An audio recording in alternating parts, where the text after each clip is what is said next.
items. Not and maybe we need a script. Yeah, maybe we need a script. This is bad. This is bad business.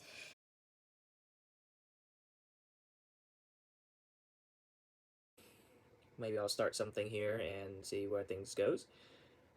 Just the market is so saturated, it's probably too late, but fuck it, whatever. So the goals of this channel is going to be more likely a journal log, journal entry for all the trades that have been made either throughout the week or the whole month, and recaps of what have been done to better enhance or just for documentation purpose.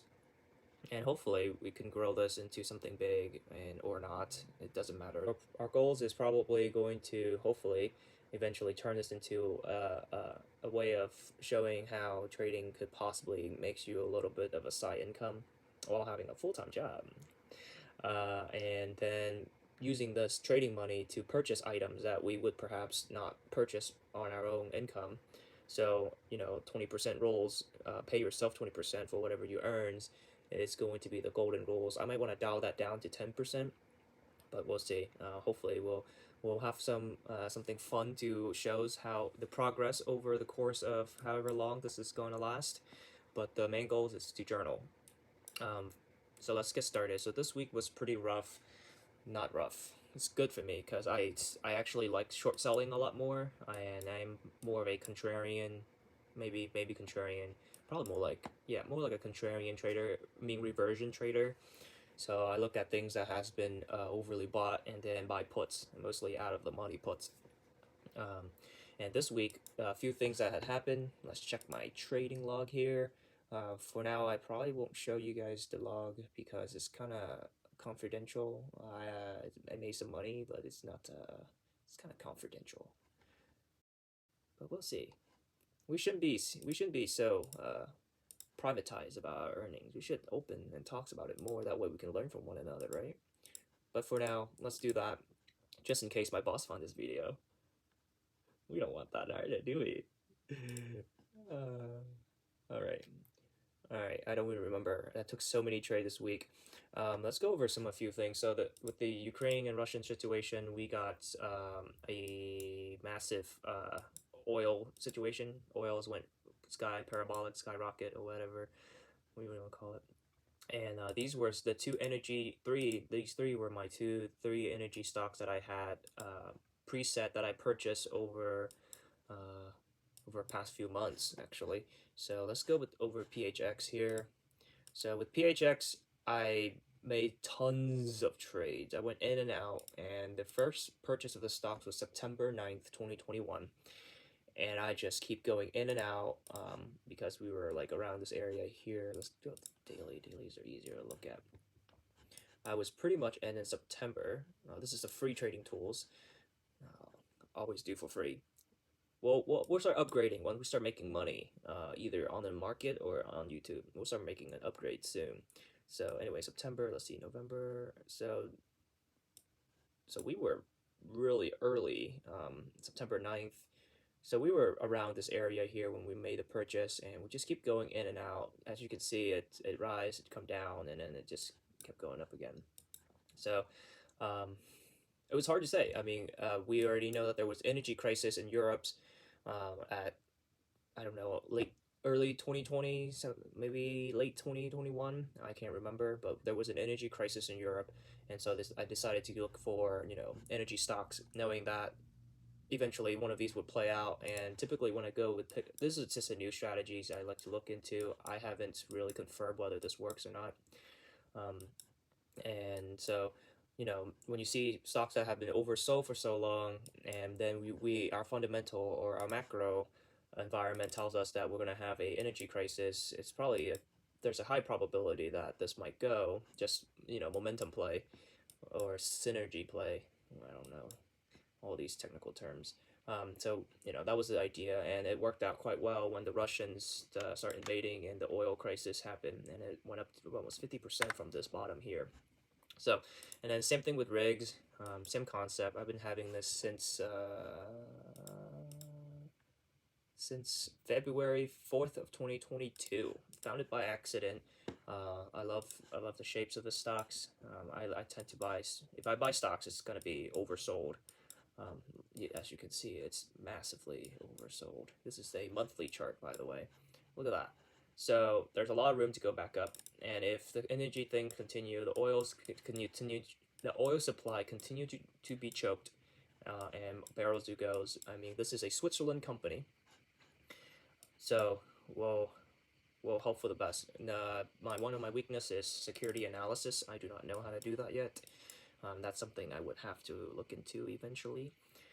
So far, this is so these were the two trades that this week we made about 8% and 27% on rigs and 8% on PHX.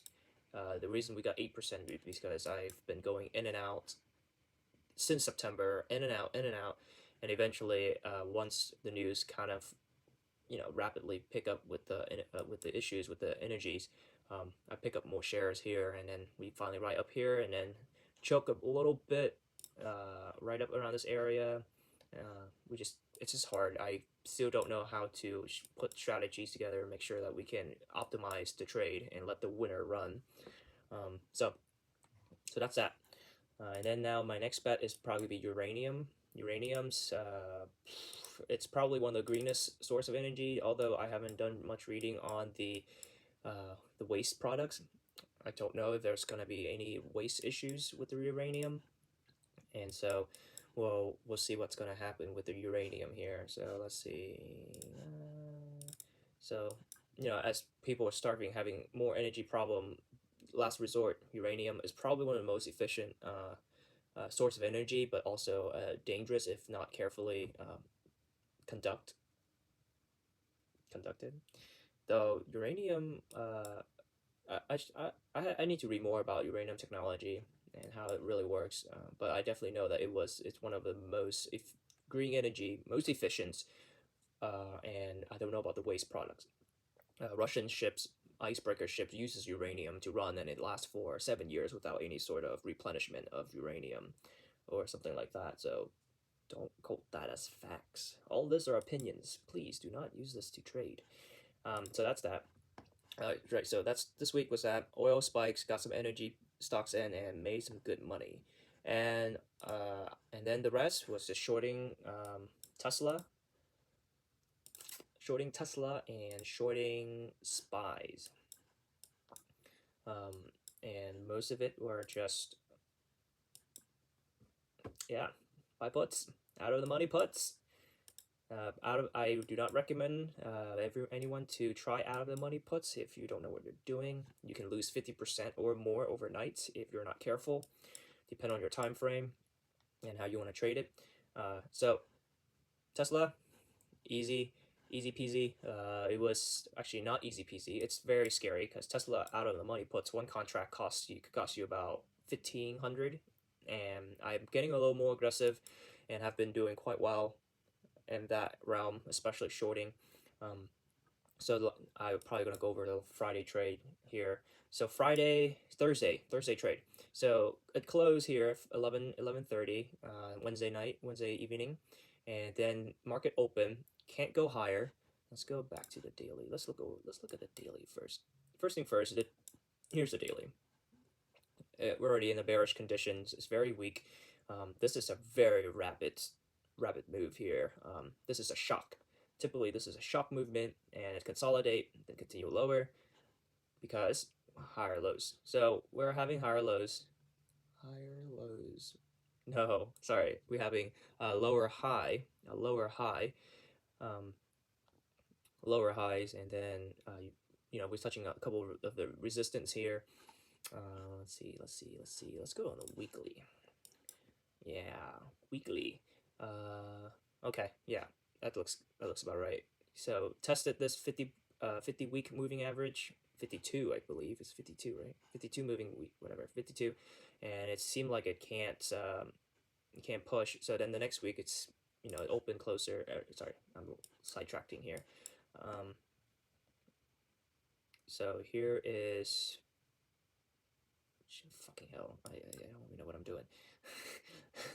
Here's Wednesday, and here's Thursday, and then here's Friday. So we're going up here, and so the idea is, well, if this is a true buy where people are buying, then we're gonna come down to probably around this area and then get another legs up. because it's going to create a higher lows. That means that it's going to change direction. So expectations here, boom, boom, 2 days of green candles, and it's a higher lows. I think it's a little too high to be even considered a reversal, in my opinion. Um, technical and also technical is horoscope for men. It's not real. It's what you make of it. It helps for visual aspects. So anyway, here and then Thursday opens very weak, and the tensions between the news with Russia, Ukraine, and other CPI is coming in, and Fed is hiking interest rate next week. All those probability is really stacking against growth stocks, which Tesla is one of them. And so you got this really beautiful higher lows, and bam, open weakness. And when I saw this weakness, I bought a few contract of Tesla and only ride it up to about here. And the mistake here is I bought 3 contracts, which is a lot more than what I typically purchase. I'm learning how to be more aggressive. I have a gut feeling that it was right. I had a day trade, and I have enough capital to buy 3 contracts, so I bought 3 contracts. However, I did not. Was it 3 contract? However, let's see. 2 contract. I bought 2 contract here, and it only went down to this much, and I was like, okay, so this might reverse. They might come down here and immediately go back up and continue higher. It's just too early to tell. I don't know yet. So I sold early for about a 10% profit on a 2 contract, and boy, it ran down here, and so we could have possibly made about 100%, 50% minimum, 50% minimum. And of course, once you get here, you gotta cash out. Otherwise, boom, this happened, and you lose all your profit. That's how option works, out of money option. And then so then it leads to closing of Thursday, 11:30, and so boom, market open, can't continue. It shot down immediately in the morning, and I knew that that was a signal. And then I bought another contract, and then I roll the contract. I roll the expiration date to a week further, so it's a little bit more expensive now. So I can only buy 1 contract because it's a lot of capital, and for my personal account, it's a lot of capital. Bought 1 contract, and then rode it all the way down to probably here. So I got 2 good hourly candle, got down here, and made about 40% on that trade. Yep, made about 40% on that trade, um, and then cash out because I don't typically 3 candles is probably enough, as you can see. The emotions to ride a little further is very tough. The moment you have this green candle, your options went from like 60% profit go to probably 30% profit, and those things psychologically kills you. So I couldn't handle it anymore. I sold. It made a good money, and so that was the trade Thursday and Friday. Tesla, Spy, Spy. I actually am very proud of this trade because in Spy, think I can't remember where I bought it, but I bought it on Thursday evening when I think it was Thursday morning, if anything. Oh, right here. I bought it into this 2 candles. So you see, boom. This is one of the fascinating one. We have a nice sharp squeeze at the end of the day and then massive sell off. So right here, I would think the following day will go down lower. I think some news broke out and caused this to gap up the next morning, and then it continued to erode. And I bought calls. I bought call here, very small positions because we don't know for sure. Very small position, and it went against me the next morning. I cashed that out. I saw that it struggled to continue. Then at this candle, I bought in my puts. However, it reversed and went against me, and I was in the red. And here, when we were in the red, the issue here is if you're in the red, you're screwed. Cash out, you're wrong. However, when it closed and then it opened the next morning, it opens like this, and it opens as a rejection. One, it rejects at this 50 hours, I think about 52 hours at moving average. 52 data points of this thing, which is 52 hours of moving average. Reject once, reject twice. It can't go higher, although this is a higher lows. It can't break above this. Getting rejected here. And I saw Tesla because Tesla is one of the part of the SB 500. if Tesla is going down already and SPY is still holding on, chances are SPY is going to follow suit right afterwards. So I saw that, and then I bought another contract. So now I am two contract deep, and then it, lingering, and then at this point I had another contract to coming to a close. This one is a tough trade because it's not a lot of profit. I'm still holding on to this position. So tomorrow, not tomorrow, tomorrow, today's Saturday, so Monday, we'll see what happened. Hopefully it doesn't reverse back because then I'll be losing a lot of money. uh, so if the trade continue and it goes out well, hopefully it'll gap down and I'll make some money off of that. And if not, oh well, I'm fucked. so that's that with the situation. So the Fed. So the thing to look out for next week is Federal Reserve hiking interest rate announcement on the 16th to 17th. It's going to be a key signal. Market might rally if the Fed decided to not hike as aggressively as they would because of the Ukraine situation. But I think I think that there is a very high probability that they will continue to stay on this course and hike unless they chicken out. And if they do chicken out, market might see that as a positive sign and rally back up. So just got to be careful with that. Let's look at SPY on the weekly. This is a good one to look at. So yeah, not a pretty close. So let's see, the week of 24th in January and the week of 22nd February, exactly a month apart, is showing some bullish candles at a very good level. So this is a 78% Fibonacci level. So I do Fibonacci on the monthly. Anyway, Fibonacci. So, and it looks like it retraced back to this level here. It looks pretty good. Short now a little bit now. There you go. Looks pretty good. It seems like there's a lot of buy here.